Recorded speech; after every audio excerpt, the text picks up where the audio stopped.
Welcome back, teachers. I'm Mallory Price, the Elementary Literacy Instructional Support Specialist, and I want to give you a quick tour of the updated assessment and pacing guides for the 25-26 school year.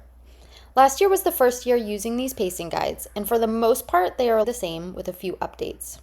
You'll still find your grade level assessment and pacing tabs along the bottom, as well as this first overview tab, which you see here, that should look familiar.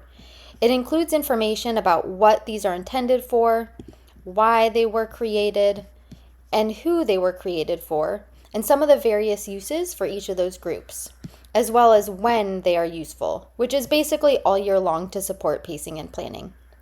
One new addition is up here, this additional ELA pacing information for 25-26. This is specifically for ELA pacing using the Wit and Wisdom curriculum. As we move into year 3 of implementation and all grades K through 6 now teaching all 4 modules across the school year. This link will take you to a table that outlines how many lessons there are per module, alongside how many instructional days there are on the pacing guide for each of those modules. You'll be able to see how many extra days there are per module so that you and your PLC can make some instructional decisions. So let's return to our pacing guide. I'm going to pull up grade 2,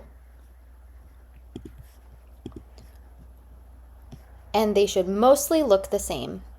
At the top, you'll still find the state and district assessments, which have previously, before our pacing guides by grade level, only been found on the district assessment calendar.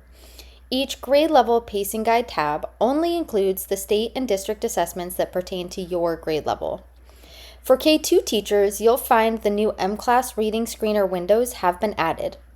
That is something new this year.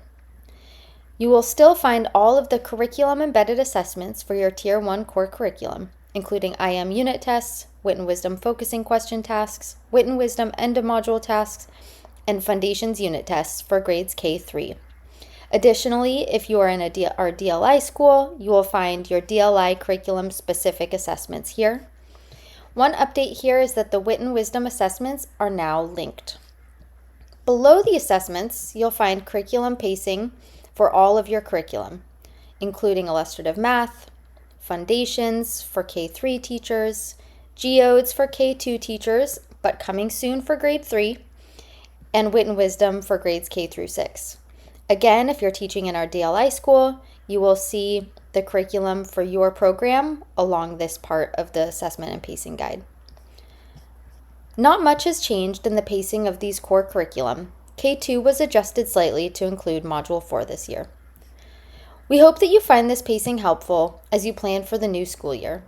The purpose has been and continues to be to provide pacing guidance for teachers, you, coaches, and principals so that we can ensure that all students have access to the same Tier 1 curriculum, assessments, and grade level standards by the end of each grade.